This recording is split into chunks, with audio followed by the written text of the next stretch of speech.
Aduh, akan nantinya membuat film ini? mati gue. Ayo lu, ayo lu. Aduh, bantuin dong, Pet. Ayo lu. Tapi saya udah bilang ke Reza sih, selamat ya buat film keduanya nanti. Iya, Fedi udah ngomong gitu. Itu dari mulai syuting loh. Kalau ngelihat kayak gini sih, menurut gue, ya good luck deh, Res, buat film kedua lo. Saya yang kaget waktu di sutradara Reza adalah tidak kelihatan seperti pertama kali menyutradarai feature film ya.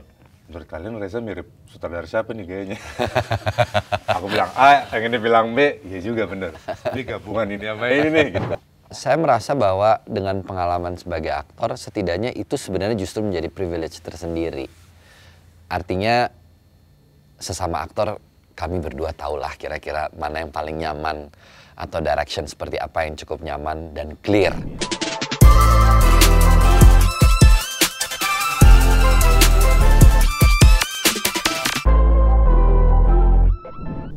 Halo, saya Reza Rahadian. Dan saya Fedi Nuril. Buat Sobat Grid semua, kami akan ngobrol-ngobrol bareng seputar film Pangku yang akan tayang Insya Allah 6 November 2025 di bioskop seluruh Indonesia. Oke. Nah, Kak Fedi gimana nih di sutradarai Kak Reza Rahadian? Detailkah orangnya atau seperti apa nih? Katanya aku dengar harus ini ya, membumi banget sebagai supir truk. Harus membumi. Iya. Kayaknya nggak ada arahan Enggak ya? harus membumi ya. mungkin harus realistis aja Realistis. kali ya, Ya, ajak gitu. Ya, serealistis dan senatural mungkin karena memang itu yang mau di-capture ya. Jadi benar-benar ngeblend dengan lokasinya, dengan warga sekitar. Jadi tidak kelihatan kayak orang urban masuk situ dan stand out sendiri. Jadinya kan nggak ngeblend gitu. Saya yang kaget waktu di sutradara Reza adalah tidak kelihatan seperti pertama kali menyutradarai feature film ya. Kelihatannya udah kayak udah berapa kali dan sudah sangat well planned, sangat terencana, sangat terorganize. Dan mungkin itu yang membuat dia terlihat seperti bukan pertama kali. Dari persiapan saya udah lihat Reza tahu banget apa yang mau di-shoot, apa yang mau dilakuin. Dan saya soalnya punya kepribadian seperti itu gitu. Semuanya mesti terplanning. Makanya ya wajar aja kalau kayaknya dia udah tahu A, B, C-nya begitu di lokasi. Nggak ada yang bingung atau belaga. Sebenarnya gue nggak tahu sih mau ngapain lagi. Tapi gue tidak boleh kelihatan nggak tahu. Ada lah yang acting gitu kan. Gitu. Nah, tapi nggak, ini terlihat kalau ini memang kayaknya sudah terpendam lama, ada momen, jadi semuanya udah tinggal dijalanin. Gitu. Malah aku sama pemain yang lain udah yang ngomong, menurut kalian Reza mirip sutradara siapa nih kayaknya? Aku bilang A, yang ini bilang B, ya juga bener. Ini gabungan ini sama ini nih gitu. Ya kita bisa nebak dari film-film yang Reza pernah mainkan. Dan aku nanya, kan gue nggak pernah lihat lo sepertinya ngambil kursus atau kuliah gitu kan. Ini ilmu-ilmu ini dapat dari mana gitu kan.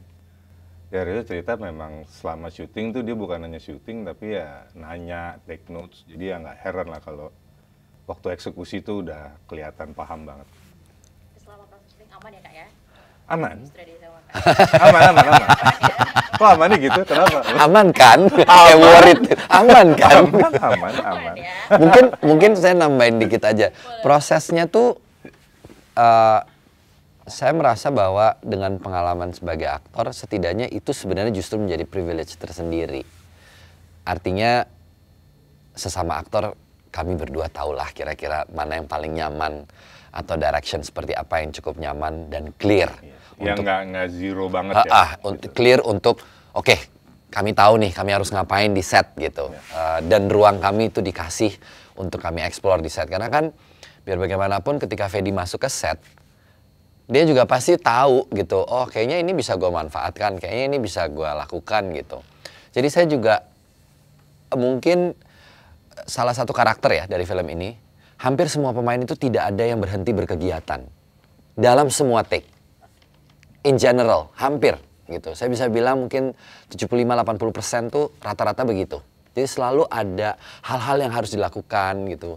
Karena memang saya nggak mau terlalu mengkosmetikkan ini menjadi sesuatu yang sengaja diarahkan atau dibuat untuk misalnya, oh saya mau di X sekian atau di scene tertentu, saya maunya di sini nih pecahnya nih gitu atau apa. Karena saya nggak tahu gitu orang harus pecah di mana. Yang jelas strukturnya begini.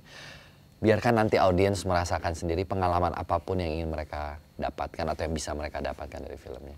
Berarti sebagai juga mengeksplor dan improvisasi juga ya, kayak nggak ditutup sama Kak Reza juga. Ya, dan itu juga poinnya Reza sangat open to discussion dan improvisasi sih gitu. Kalau menurut dia itu bagus atau make sense, masuk akal, terbuka sekali gitu. Nah, sebelumnya congrats juga nih pencapaian-pencapaian dari film ini kan mungkin di festival-festival film di luar negeri maksudnya. Nah, apakah itu menjadi standarisasi Kak Reza sendiri nih? Aduh. Akan nantinya membuat film ini? Mati gue. Ayo lu. Aduh, bantuin dong, Pat. Ayo lu. Enggak sih sebenarnya. Ya maksudnya gini, apa ya, waktu bikin tuh saya tuh nggak pernah tuh sama pemain tuh, Fedi pasti tahu persis, Claressa tahu persis, semua tahu bahwa saya nggak pernah bilang, Fed, nih gue lagi mau bikin film untuk festival supaya kita bisa ada di, ya nggak pernah juga gitu. Fed, gue mau bikin film yang mudah-mudahan baik. Tapi gue janji, gue akan berusaha sebaik mungkin untuk mewujudkan ini dan membuat kalian juga happy ada di film ini. Itu aja.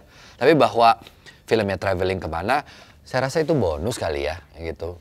Itu kerja tim, kerja kolaborasi gitu ya. Saya bersyukur dan alhamdulillah banget didukung oleh kru-kru yang menurut saya waktu saya approach juga saya deg-degan mereka mau apa enggak gitu untuk ngedampingin sutradara pertama baru gitu. Backgroundnya pemain pula gitu kan. Wah ini mau nggak ya gitu, tapi ya alhamdulillah sih timnya luar biasa. Jadi kayaknya ya ini kerja kami bersama sih gitu, bukan saya gitu. Dan formula menang award kan sebenarnya juga nggak ada ya. Kalau ada pemenang Oscar kan itu aja gitu kan. Tapi saya udah bilang ke Reza sih, selamat ya buat film keduanya nanti. Iya, Fedi udah ngomong gitu. Itu dari mulai syuting loh.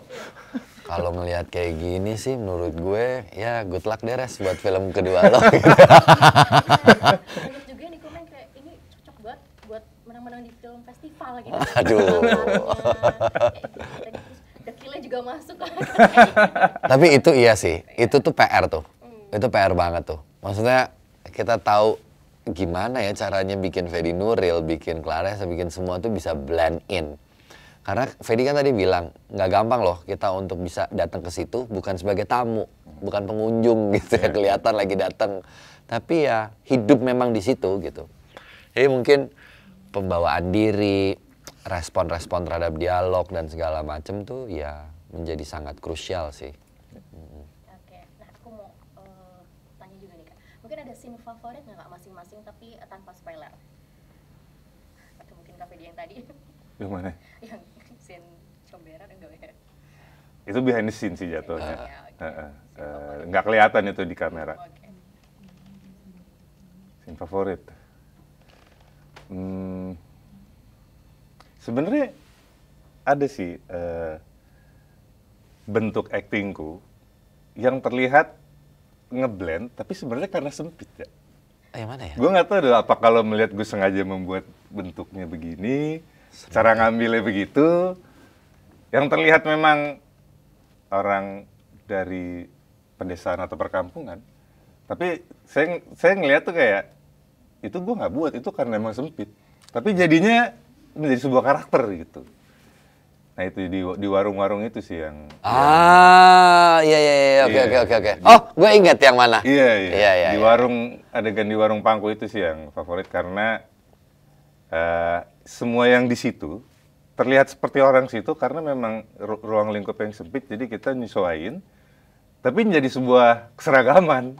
Gitu. Jadi yang sangat membedakan lokasi itu dan Jakarta atau kota besar lainnya. Gitu. Kalau saya, waduh susah juga ya. Tapi mungkin ini kali ya. Dari sekian scene atau part yang dikerjakan tentu hal yang most favorite itu salah satunya ya.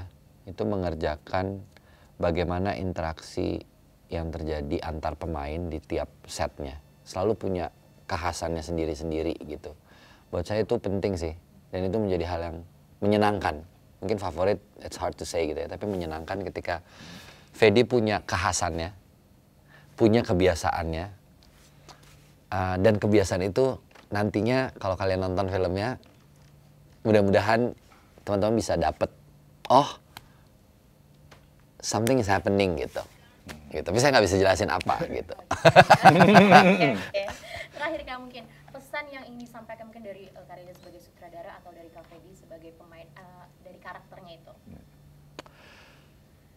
Singkat aja, mudah-mudahan saya bisa melalui film ini kami semua bisa mewakili bahwa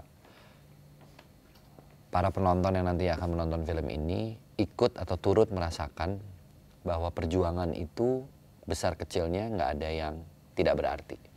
Bahkan ketika bisa bertahan hidup aja, itu adalah sebuah perjuangan yang layak untuk diapresiasi.